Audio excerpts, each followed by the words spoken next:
So today I'm just going to show you how to make this little book box with an acetate lid as requested in the comments of a recent video. So it's just a quick tutorial on how to make these and enjoy and get going on these because you're going to make like 4,000. Request for the little mini books that I make, and so I am going to start making that right now to show you exactly how I did that. This is something that I did not invent. I learned this from Christian of Christian's Crafty Adventures, but I also understand how just getting it in as many places as possible, or the place that you are familiar with, is really helpful. So these are the measurements that I'm starting out with, and I wrote these down as I cut them, but we will see if this is actually how it works out. I may trim as I go if I need to, and I will make sure to modify the measurements and put them in the description box below so that you can get actually what ended up happening as we went along. So I'm starting out with 2 chipboard pieces, 4x5, and then 1 at 1x5. And I've already taped them, so they're all ready to go so that you don't have to watch me do that part. And then the cover, which is right here. This will be the cover. I'm working with the Hey Santa collection that I got from Peace Craft Love. Just a little plug here real quick. If you use the code Tamara sent me 10, you can get 10% off of all her paper, your entire order. And if you spend 30 bucks, it's free shipping, which I always get excited about free shipping. The inside cover is going to be the flip side of this. So it's already taped, ready to go. And then another piece of the Hey Santa collection is going to be the box. So the inside cover is 8.75 by 4.75. The box is 5.75 by 6.75. And then we're going to go ahead and score it. And then I am making a little window on this box, so I also have a little piece of acetate here. So let's just get cruising. So the first part that I'm going to do will be just to flip that over. I'm going to put that to the side, and I'm going to put the pieces of chipboard on here. Burnish that down really good because I hate it when you're making stuff and then like the chipboard just starts to peel up with the tape. Oh, that drives me nuts. And I'm just going to put that, like, I'm going to eyeball it about 1 inch away from the edges. And then something that I did not realize when I first started working with paper is you have to leave a little gusset there, otherwise it won't fold. So make sure to leave your little gusset as you put that down. And this is just chipboard that I got in packages. So this isn't like even stuff that I bought. This came with some stamps that I ordered, because whenever you order stamps and have them sent to you, and I do a lot of mailing because I, see, here's that issue. Because I am a 2nd grade teacher and I mail, and I'm teaching remote right now, and so I send my students happy mail all the time, like if we play a game or, you know, like those little pluses that you get in class.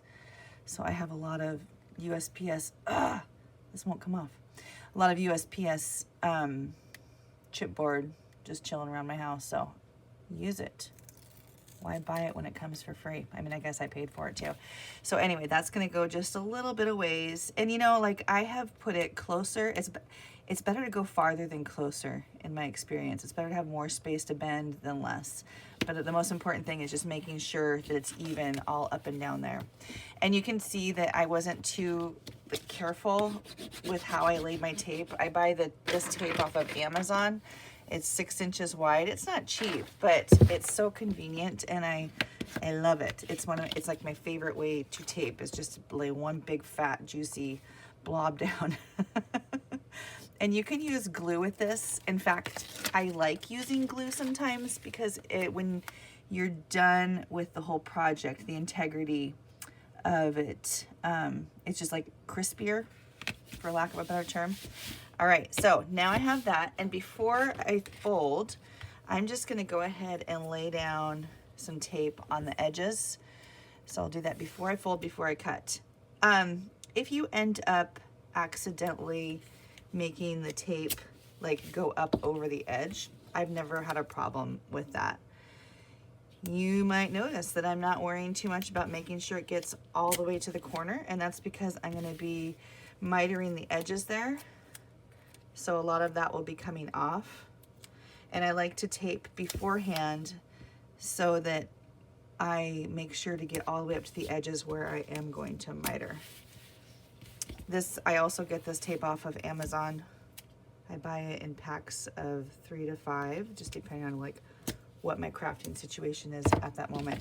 And I'm gonna go along and just make sure that the tape is burnished down nicely. I like to make sure it gets right up on the edge of the chipboard so that when I fold it up, it has an opportunity to stick there really well too. So you can see I just put it right up over the edge there. And then I'm gonna take my old grody scissors. I always mark my scissors. These hearts means that I've cut lots of tape and that the blades are a little bit gunky. And I'm just gonna miter this, and that's one of the reasons it's nice to have like the edges really solid so you can see where it is. Because you do have to leave a little bit of space between the edge and the chipboard. Otherwise you end up with little corners poking out. That's another thing that I had to learn the hard way. Don't cut it too close.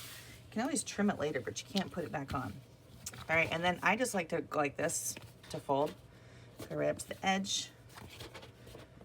Start getting those corners all folded in.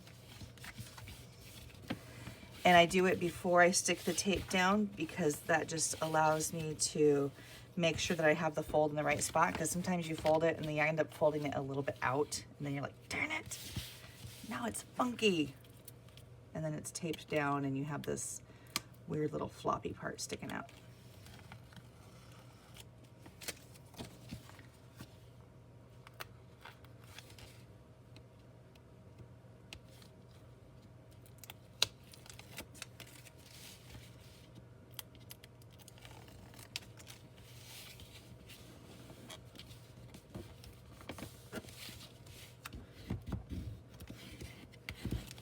Crosses first.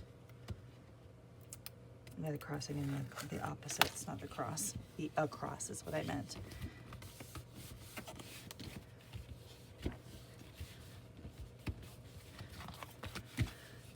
And burnish. And I have like these little bits that are sticking out. This is what I mean by you can take it off, but you can't add it on. So just a little tiny trim right there. We'll take care of that part that's sticking out if that bugs you. But if it doesn't bug you, who cares? So then there's my cover. And now I'll go ahead and put the inside cover on there. It's just gonna lay right over there like that. Easy squeezy. I've already burnished it down, but I have a little bit of paranoia. So I wanna make sure that I get it all stuck down.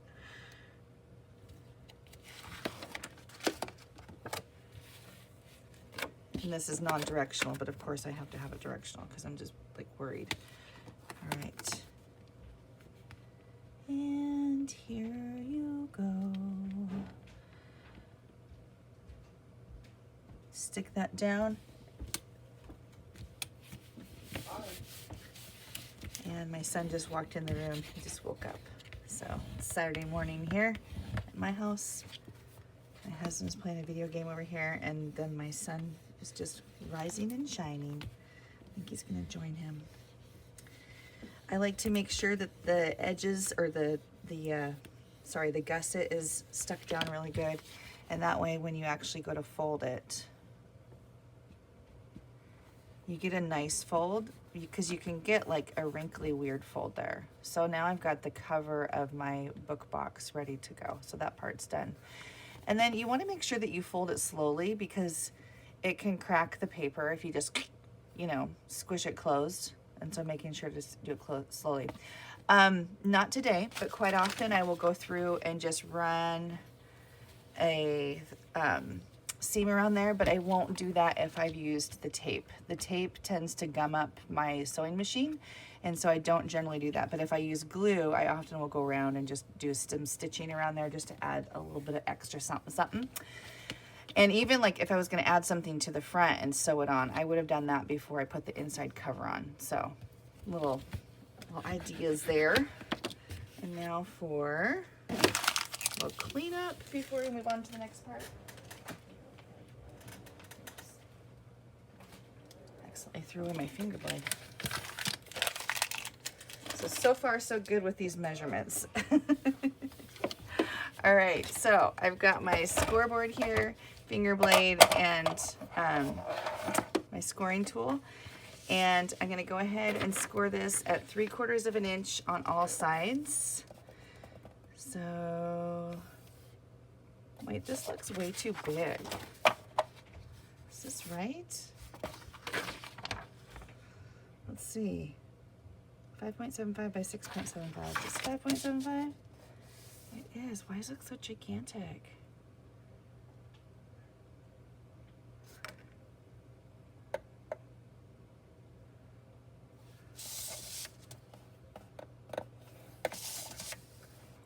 Give it a try. Yeah, that's way too big. What's going on here? So this is 4. I think I should have cut this at, I think it should be like 1/2 inch smaller on each side because that's humongous. So I added 2 inches to each side. So I think I'll take it down to, let's see, it's a 4x5 box. So 4x5. So I generally like add 2 inches to each side so I can score down. I'm only doing 0.75, so that's bigger. So I need to have it be at,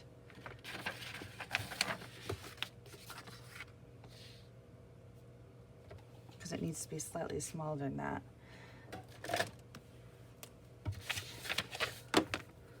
So we're gonna take it down to 5.25 by 6.25. We'll see how that goes. Sorry, math is not always my strongest suit. So 5.25 by 6.25. This, like I said before, I'm a teacher, and this got left in my classroom when I first moved into my classroom, and they were gonna get rid of it, just like donate it to Goodwill, and I'm like, donate it to Tamra instead. So I was able to get a hold of that. This is like my cutting board that I always use. It's so strong, and like the blade never gets dull or anything. Okay, so let's see this. 5.75 from here, or okay, my little kerfuffle now. Boop. Okay, how is that one gonna be? Does that fit? Where's that gonna go? There we go, that's right. Okay, so that's the new measurement, is 5.25 by 6.25. See, that's gonna be changed in the description box now.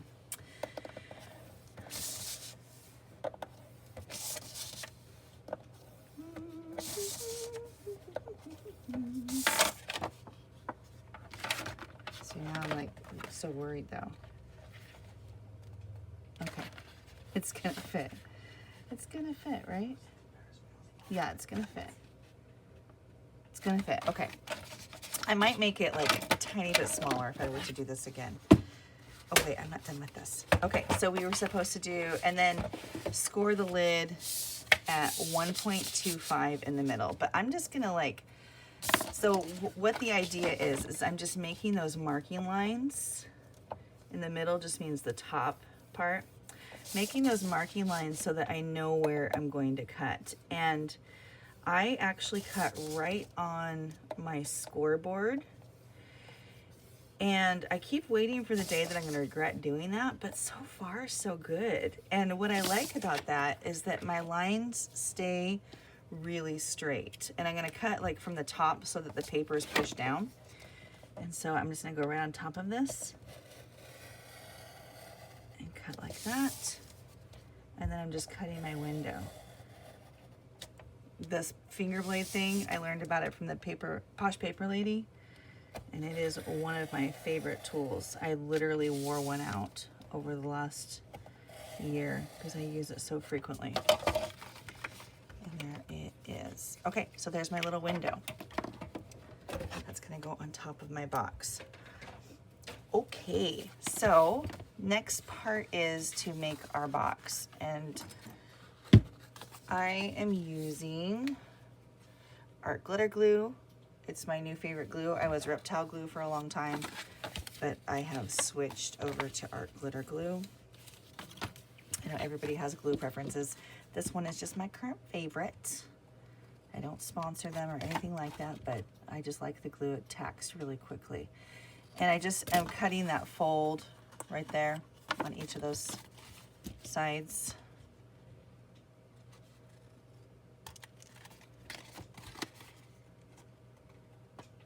And I'm going to do the same thing for the top. First, I'm going to fold it, then I'm going to cut it.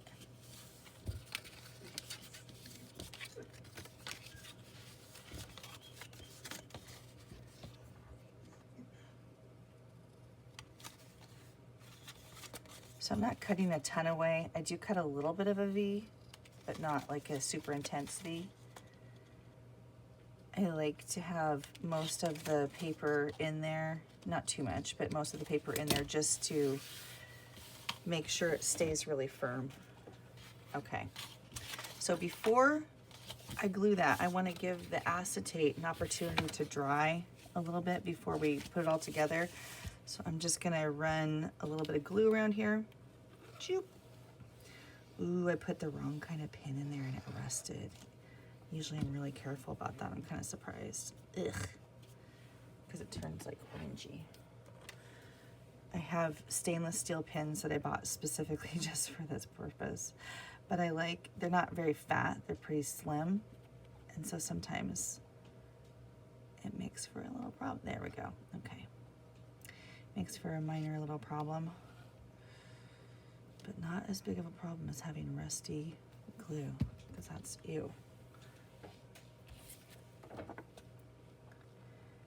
Just lay that on the top of there, squish it down, and we're just gonna let that set while we glue the other one together. Just gonna glue these tabs to the inside of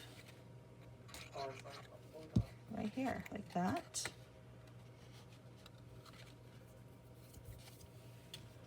Remember when you were a kid and you would like, well, maybe this was just me. I was like the queen of glue in 4th grade. I loved my Elmer's glue. And, you know, like sticking it in the palm of your hand and pulling it off, it just felt so good. And then I used to like, in the little pencil tray in my desk, I would put a big pool of glue and let it dry overnight and then make fake fingernails with it. Oh, the wonders of glue. And then the other day, I was making like yarn needles where you just take the yarn and you rub it on the palm of your hand as I was prepping materials for my students. And I ended up with a big gob of glue there, and I was just like, oh, it's good stuff. And I just found that glob of glue just like when I was cleaning up to do this. Oh, the tales I can tell, right? Okay, so I'm gonna glue one side of this.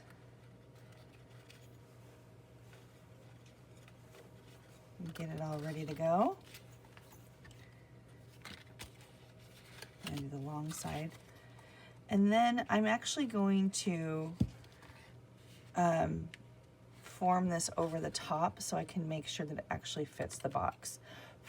Because if I do it separately, the lid might end up too small for the box. So I'm going to go ahead and just fold this over right here.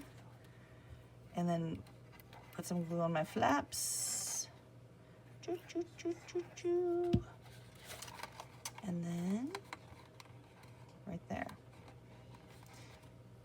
So now it should, you know, in theory, slide off pretty easy. But to make sure of that, I forgot to do one step, but we can do it now. Just as I'm gonna take a circle punch, this is just a 1-inch circle punch, And I'm just gonna put some little moons in there. See, I'm gonna unbend it a little bit, and that's why I'm like, this should be done beforehand, but I forgot. But you can see it just ends up like that. And we are almost done. 1, 2. Okay. And now I want to go ahead and put this together.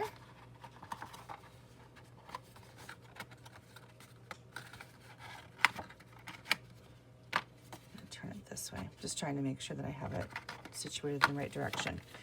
And I'm going to put it, if you're like, have an option or you have enough room. Like last year I made some of these and I put them right next to the edge, and they were actually really hard to open and close. So if you move them over here like this, like a little more so that they're closer to that edge, the box just functions better. Another thing that you can do is before you lay down this piece of paper, you can put a piece of ribbon underneath this so that you can tie it closed.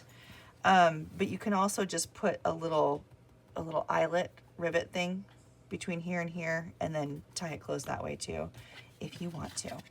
So I'm not gonna use tape, I'm gonna use some glue. Woo! Thank goodness this glue did not turn all rusty.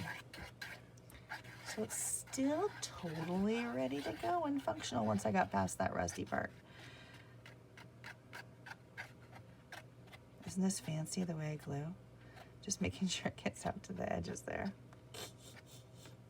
Okay, there we go. And like I said, I'm gonna put it out closer to this edge and smear it around a little bit. Make sure and squish that around. And it looks lovely.